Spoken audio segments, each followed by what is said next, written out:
Hey, what's happening? Paul Ingram here with College Center. In today's video, I want to talk about numbering systems. I get a lot of questions about the different numbering systems that are found throughout the different styles and systems of Filipino martial arts. So I'm going to go ahead and tackle that in today's video. So hit that subscribe button, smash that thumbs up button, leave me a cool comment below, and let's go ahead and jump right on into it. So if you've been doing some research on the different styles of Filipino martial arts, of Kali, ARNIS, and ESCRIMA, you've probably come across this kind of confusing topic of numbering systems. And you know, a lot of different styles have different numbering systems. And why is this? Why are there so many different numbering systems that are out there, and why are they all different? How come some of them are really short, and how come some of them, you know, only have like 5 different strikes, and then other ones have like 36 different strikes, and other ones have some crazy number in between, 12 or 14 or whatever. And really the whole purpose of numbering systems is it's really just like a shorthand way of speaking to each other. It's like a short version of communicating with each other. And the numbering systems are set up to be teaching methods, so people can quickly communicate, you know, what's going on, like what angle is this, and what to strike, and how to counter it, and all these things. So some of the basic numbering systems that are out there, I'll just kind of give you guys a couple of different examples of some numbering systems. I'm going to keep it really simple and just keep it like the first 5 angles of these different numbering systems, and these are just from different styles of Filipino martial arts that I have trained in the past. Now, some of these styles I've trained more extensively than others, but this is just to give you some different examples. So one of the most common numbering systems you're going to see, this really comes out from the Pekiti-Tirsia and the Inosanto Academy. Used this a lot when I was training a lot of that type of material. And it goes something like this. We have our angle 1, which is our downward forehand diagonal strike. Our angle 2, which is our backhand downward diagonal strike. Our angle 3, which is this kind of midline horizontal forehand. Our angle 4, which is this midline backhand horizontal. And then the angle 5, which is that centerline thrust. Now it does go higher than that, but these are the first 5, again, just to keep it very simple for the video today. So again, that basic Pekiti-Tirsia, we have our 1, our 2, our 3, our 4, and our 5.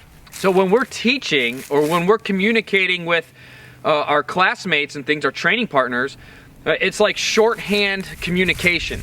So instead of sitting there saying, hey, give me a downward diagonal 45-degree forehand strike, you simply just say, hey, give me an angle 1. Or when you are sparring with somebody, or you are reviewing that sparring footage and you're seeing what you're doing well and where your mistakes are, right, then you can just see like, okay, that angle 1 is tagging me, or okay, this is what's going on that transition from angle 2 to angle 3, right? You can start seeing these things, and it's just a faster way to communicate what is actually happening, both on the attack side and also on the countering side. Now, there may be other reasonings behind why a style has this particular numbering system. It might just be, you know, the way that they organize their drills. It might be the way that they organize systematic attacks and counter attacks and things like that. But for the most part, it is the numbers itself are like a short-term communication.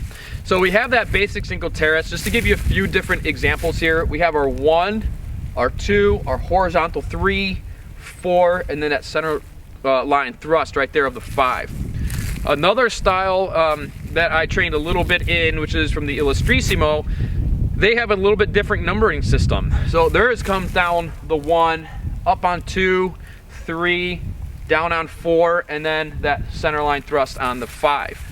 Now, so it's a little bit different, right? 1, 2, 3, 4, and 5. So you can see right there that the comparison is different from the Pekiti-Tirsia that I've trained under like the Inosanto stuff and with, you know, the Vunak and all that, which is 1, 2 downward across 3, 4, and 5. And then the Illustrisimo that I've trained in is 1 up the 2, up the 3, down the 4, and then that center line 5. So when you go into like the drills and stuff, it makes sense. It just makes sense the way that that system, that style has organized their drills and their training and advancements, counters, all that stuff. Also, when you start looking at different styles or a system, kind of like Pekiti-Tirsia, as most of you probably have already figured out, I have an extensive training in Pekiti-Tirsia, at least in the dose methodos side, not so much in Tri-V formula, which is commonly taught today in that system, but I come a little bit more from that dose methodos. And there's different numbering systems there. So each method has its own form, which kind of has its own numbering system.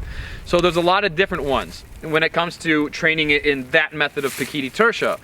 And you have something like the abecedario, which is the first method. So it's 12 strikes, it's 12 attacks.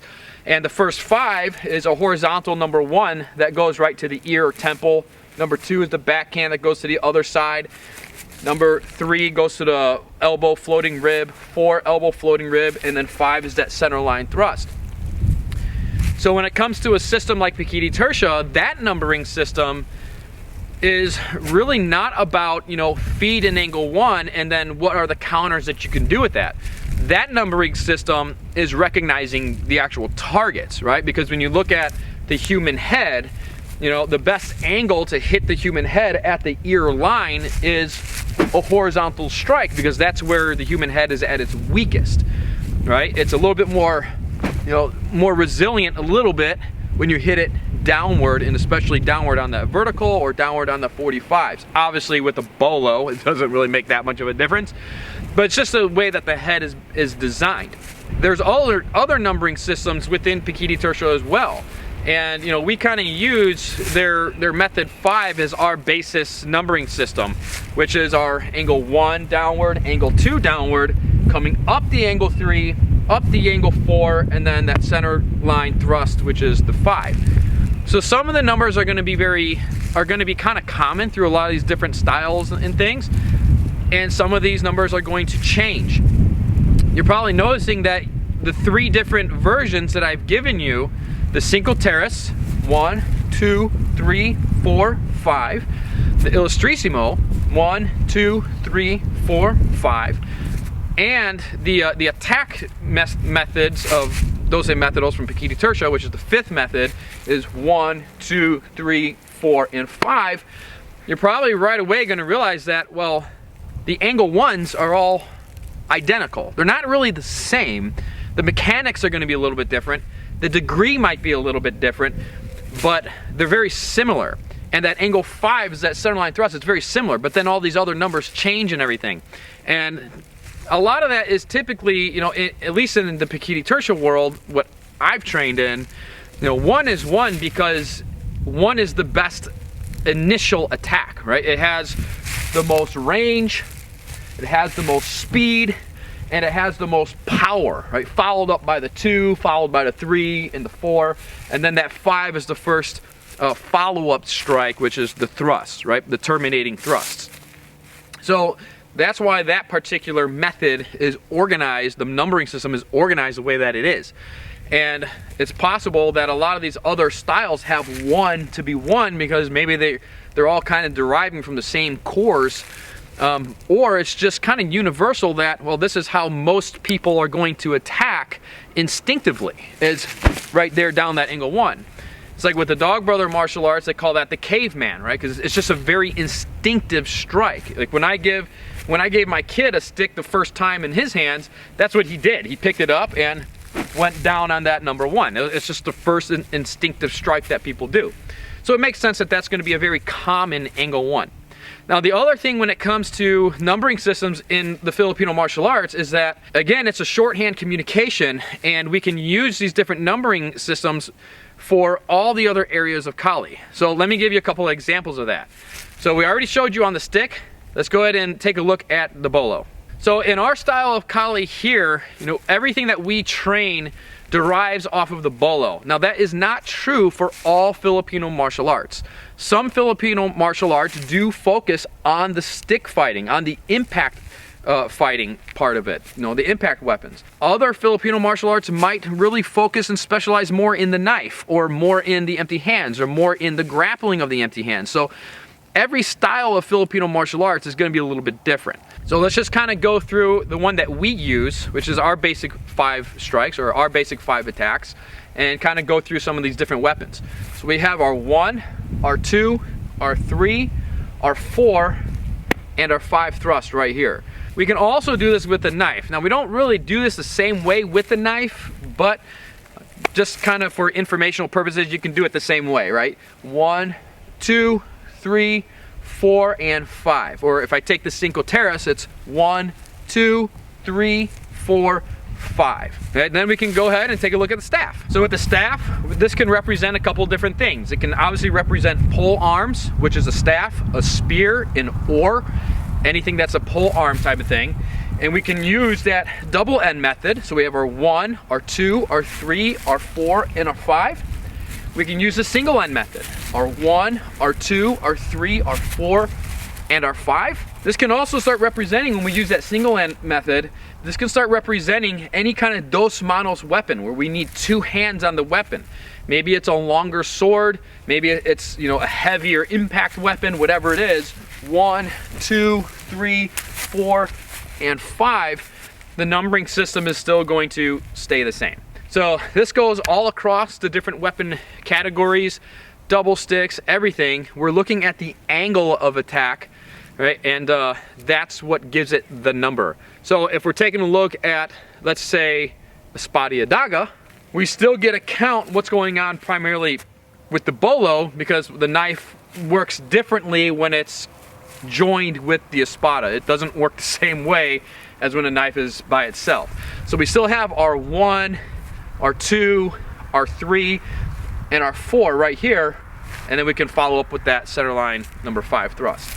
And if we have the double sticks, this would be following the same kind of principles right here. So this would be the angle 1, this would be coming up on the 3 line, there's that 2, okay? There's the 2 again, and then there's that 4 line, and then there's that 1 line again. So it's still covering all 4 of those angles, but there's a modification to it because now you're using 2 weapons, so you can get more strikes.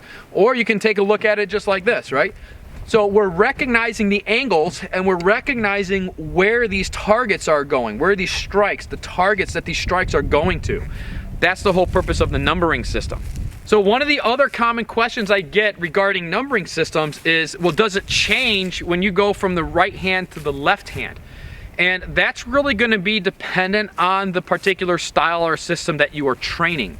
Here at Kali Center, we recognize the odd numbers as forehand strikes and the even numbers as backhand strikes. So if I'm striking in my right hand, my angle 1 starts from my right shoulder, and then followed my angle 2, my 3, my 4, and my 5. So if I switch to my left hand, it's the same thing. My number 1 is going to start over my left shoulder because this is the forehand of the left hand. So it's 1, 2, 3, 4, and 5 right here. So it's based on the position, right, the type of strike, which is a forehand versus a backhand type of strike. So this starts to lead into a lot of other questions about, you know, well then how does a left-hand fighter fight against a right-handed? And how does a right-hand fighter fight against a left-handed? And this is all covered through the 12 areas of Kali when you're starting to train through the different 12 areas. Typically you learn everything on the single weapon first because you're going through understanding and learning the basic principles, and then you start taking these principles and these tactics and everything and seeing, okay, how do they translate across all these other areas of Kali? And when you're starting to train in the other areas of Kali, the double sticks, the spada e daga, the double knife, the staff, the spear, now you're going to start learning the methods and the tactics to how to fight, you know, an unequaled handed opponent. So right hand versus left hand, or left hand versus right hand. So all of those questions get answered as you are progressing into the training. So it's very easy to just kind of like answer the questions and say, well, this is how you do it. But you have to go through the training because there's got to be skill that is developed to really understand why those answers are what they are. So it's kind of a more complicated question than just saying, well, you just flip these strikes like this, or, you know, you just kind of strike like that.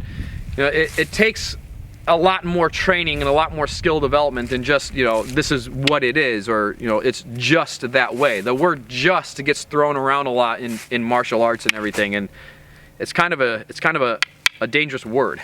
So obviously we can go a lot further in this. I just want to keep this video here on YouTube very just kind of simple and just kind of generically answer the questions, because there's a lot of people that watch our videos and search Filipino martial arts on YouTube coming from different styles and systems, and you know, they have different things that they want to train and different things that they want to accomplish. So if you want to dive deeper in what we're doing and how we utilize the training and answering all these questions and stuff, then hang out with us over at the Kali Apex. Head over to KaliCenter.com and check out our Kali Apex and get training with us. That is what we train, you know, and the curriculum that we choose to teach and train and continue to develop off of. And that way, if you're in the Apex and you're training with us and, you know, coming out to ITC, which is our 5-day training camp, we got it going on later this year in 2021.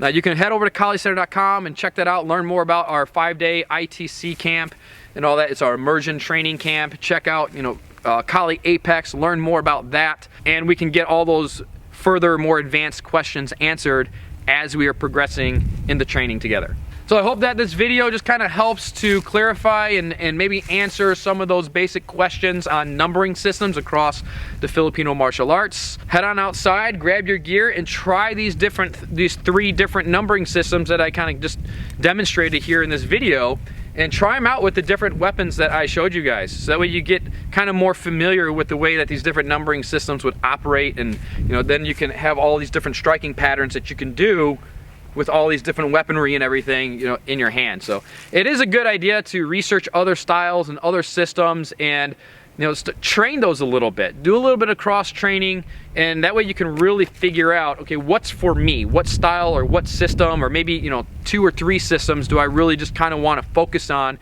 and study deeply? Work them out, play around with it, explore a little while, and then I'll catch you guys back here in the next video right here at Kali Center.